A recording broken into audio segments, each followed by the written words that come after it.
Welcome back to the Shards official podcast. I'm Evan Ross Katz, podcaster and pop culture provocateur.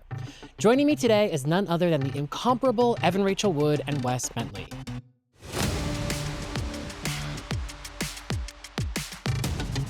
How are you both doing? I'm doing good. Fantastic. Yeah. I want to learn about how this project came onto both of your radars. Wes, obviously, you're no stranger to the Ryan Murphy universe, having starred in several seasons of American Horror Story. Evan, you last did a project with Ryan Murphy on Running with Scissors quite some time ago. So how did this project come to both of you? I did Ryan's first film, actually, Running with Scissors, and I had such a great experience working with him and working on that film. And I've sort of secretly been hoping that one day I would get a phone call from him to jump on board something else. And it happened with The Shards. Ryan gave me a call, and it's a kind of a no-brainer when he calls you and asks you to do something. So I immediately said yes. Yeah, I actually had met Ryan before I came on to American Horror Story. I auditioned and got a role in a pilot that we did. We had a great experience on that, and the character in that was actually ended up being very similar to Terry. So I think we got along so well working on that and on American Horror Story, and the character being so similar. I think it's what he told me. That's what made him think of me. And like Evan said, it's a no-brainer. If Ryan wants you to shoot something, it's always going to be a great experience. So I was excited to come on. So I want to learn about this relationship between Terry and Liz. Is it fair to describe it as dysfunctional? Is that accurate? I think that's being I'd nice. say that's more than fair. That's like a soft representation of the relationship.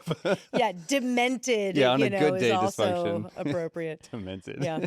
Yeah, so talk to me about building out that relationship between the two of them, because despite the fact that it might be dysfunctional, perhaps demented, they do choose to stay together. Mm-hmm. Yes. Well, it's complicated. It's a very complicated relationship. Obviously, it's incredibly unhealthy and, as we said, dysfunctional. But I do believe somewhere in there is love, whether it be healthy or not. I think they do have a connection. And we'll see that more and more, I think, as the show goes on. What do you think, Wes? Yeah, they clearly, I think, have fallen in love at some point, have a lot of love for each other still. He's a messed up guy. He's a power-hungry guy. He is hiding his sexuality from himself even. They hurt each other immensely. But at their core, they know they're going to be together forever. There is an element of a trauma bond there as well, Yeah. and I'm sure there are many elements keeping them together, certainly the status and the money and their daughter. But I don't think that Liz would be in that much pain and anguish if she didn't really at her core care about him and want something real with him at the end of the day. I don't think she just married him for the status and for the money. I think that was certainly a perk for her. Right. But I think she does care about him. Right. Yeah, similarly, I would say, Terry does what he wants. So if Terry does what he wants, he would just leave her if he didn't really love her and really need her in his life. And that's the thing about it. He needs her. And he may never admit that. If he really wanted to leave her, he would have done it. And Wes, Terry and Liz have a, quote, understanding and an arrangement to their marriage. How would you describe this arrangement? Well, I think he's definitely saying that without much truth behind it. I think the arrangement is that he will abuse the relationship and she will deal with it. He needs to be dominant. He needs to consume everything in front of him, and that includes his own family. It's sort of said with a smirk, like, yeah, we got an arrangement, sure. I feel like Terry is so often saying things with a little bit of a smirk. Yeah. Well, yeah, I think he's cynical. Yeah, at his core, he is a man hiding himself from the world, who he truly is or who he wants to be. So I think he's cynical about the world because he's cynical about himself and needs everything to be with a bit of humor. Otherwise, I think he would break down if he really took a look at it. Evan, would you say that Liz shares that cynicism? What I love about her is she just tells it like it is. And that comes across incredibly rude and cruel sometimes. But she's kind of like the witch in Into the Woods, where she's not good or bad. She's just right, Yeah. and I love and it. it's horrifying sometimes, you Yeah. know, and especially in the way she speaks to her daughter. It's just it's awful. It seems that that's the tone in the household is we're all doing that to each other. And like, if you can't do that, you're not going to make it through the day. Yeah.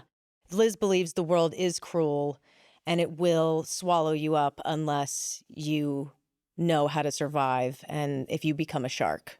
I think that's so beautifully said. And I actually think that's probably a point that Terry and Liz connect on is that I think he sees the world that way too. Yeah, and I think that's so evident in the show is that one of the commonalities I picked up on was the way that they both see the world, and I think it's something that really connects them. Now, Evan, in Liz, we're seeing a woman who seems to have reached her breaking point. She doesn't have the life she'd imagined or wanted. Would you say that we're meeting her at a particularly turbulent moment in her life, or is this the culmination of a life of turbulence? I'd say it's a culmination of a life of turbulence. I think that's why she fought so hard to get out of her hometown and why I think very early on she realized that she was going to have to fight and survive and make something of herself. She was going to be married to this Hollywood producer, and it's like everything she's ever wanted, right? This glamorous Hollywood life. And clearly it did not turn out the way that she thought it was going to turn out. And I don't think she's made peace with it yet. And so she's pretty bitter and pretty angry. And I think she's incredibly jealous of her daughter. And I think she sort of sees her as competition rather than, you know, the apple of her eye, you know, and that in itself is just so toxic. And I think it just tells you how stunted Liz has become. Totally. And Toxic, but yeah. makes for incredibly engaging television, I will say. so engaging. Yeah. What a fun character to play. Totally. Yeah. What a, For what a, your I don't entertainment. want to be raised by this woman, but man, do I love watching her Yeah. on screen just tear everything apart in her path. This is true. Yeah. Now, Wes, Terry is certainly a quite, how shall we say, morally compromised. How did you approach portraying him with a complexity without softening what he represents? Well, this is always a trick, right? You can't judge them while you're acting them. I have to sort of explore what's going on there. I don't have a clue, being Wes, what is going on there. So I have to use what's given to me. And him hiding his sexuality his whole life, or trying to hide his sexuality his whole life, even from himself, I just created like a monster, I think. Someone who just cannot deal with it and know how to get through a day with that feeling. And he just, the only way to heal that is the feel good. It's the drugs, it's the sex, it's the make a hit, it's the instant gratification in any form you can get it. Just to deal with that feeling of, gosh, devastation of not being able to be who you are, being confused by who you are, thinking you're wrong for being who you are, or, you know, something is wrong with you. The world sees something wrong with you.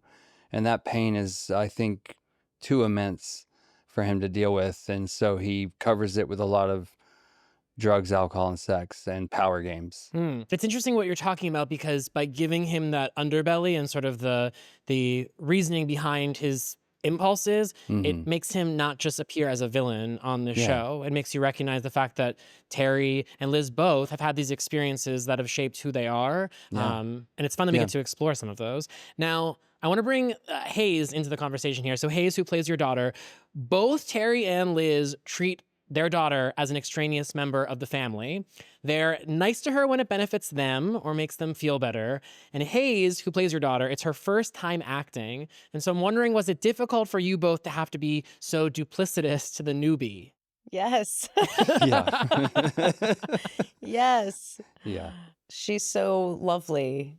And I think I felt very protective of all of the younger Me too. actors on the show, Oh, you know, yeah. especially us in the parental roles. And so, yes, I hated being mean to Hayes. Yeah. Same. I But feel we had this- a good laugh about it. Yeah. And she's tough. She's a great actor. She is tough. She's able to flip on a dime, like super sweet. And then when we get in it, she's just cutthroat herself and strong that way. I felt the same way. I just wanted to protect all those young actors, and they've all got it together pretty good, and they can give it back, which is really impressive. So it kind of felt like once we were, action and go, everyone felt safe, I think.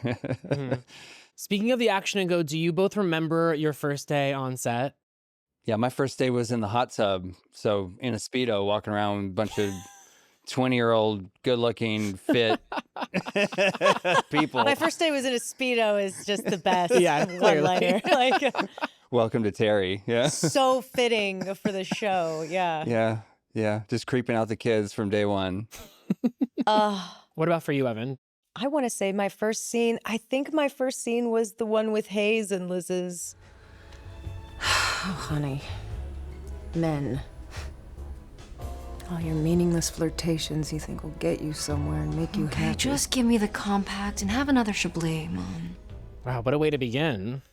Oh, yeah. Yeah. I mean, not that any scene is light.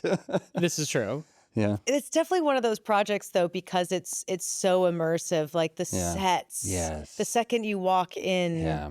you're in another time. You're in another universe, you know, and then you get those wigs on and the nails and the costumes and oh, the character just comes quite quickly, I think. Oh, yeah.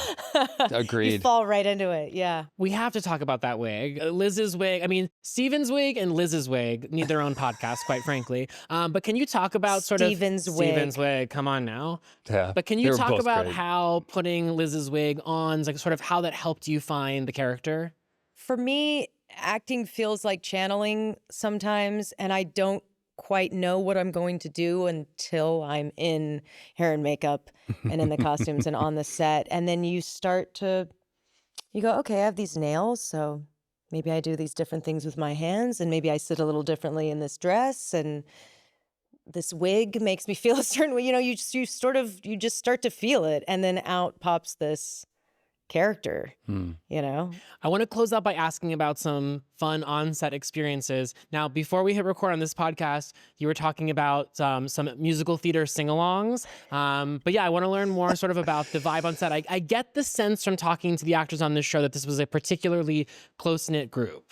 Yes. And these guys would just be singing musicals all day, and it brought so much joy and excitement. Like, I just love sitting, and they all have great voices, and they know all the lyrics and all that stuff. So for me, just sitting there and enjoying it, and Evan was like in the middle of it all, so it was like a joy watching them and her. Made me so Well, happy. so much of the cast were musical theater babies, you know, and actors from New York and stage. So my favorite memories were anytime we were about to wrap, Jordan and I would start singing Last Midnight from Into the Woods. And that was the cue that we were all about to go home. Not to like take too much credit, but I think Jordan and I were really holding it down. Oh, you were. Oh, you with were. the musical theater. Graham in singing. there too with you, but you Oh, two yeah. were the core of my joy. We get quite a bit of dancing coming up in episode 5, but I feel like we need to put forward the possibility of a Shards musical episode. I'm just saying. Honestly, it could happen on Could the hap- show. you never I know. would not put it past them Really Yeah. at all to do one episode that was just a musical. It I would be would love that. disappointing if we didn't, Ryan. Yeah. Yes. Is there anything, we're about less than a quarter of the way through the series at this point. Is there anything that you both can tease about what's ahead for your characters?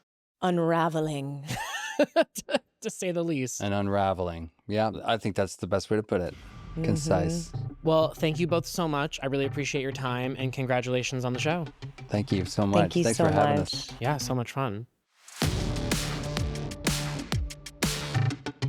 That's all for this time. On the next podcast, I'll be joined by costume designers Lou Eyrich and Josh Marsh to talk about all the 80s fashion featured in the show. Be sure to rate, review, and follow the Shards official podcast. You can check it out on Hulu or wherever you get your podcasts. And watch new episodes of the Shards on FX and Hulu. I'm Evan Ross Katz, and I'll see you next time.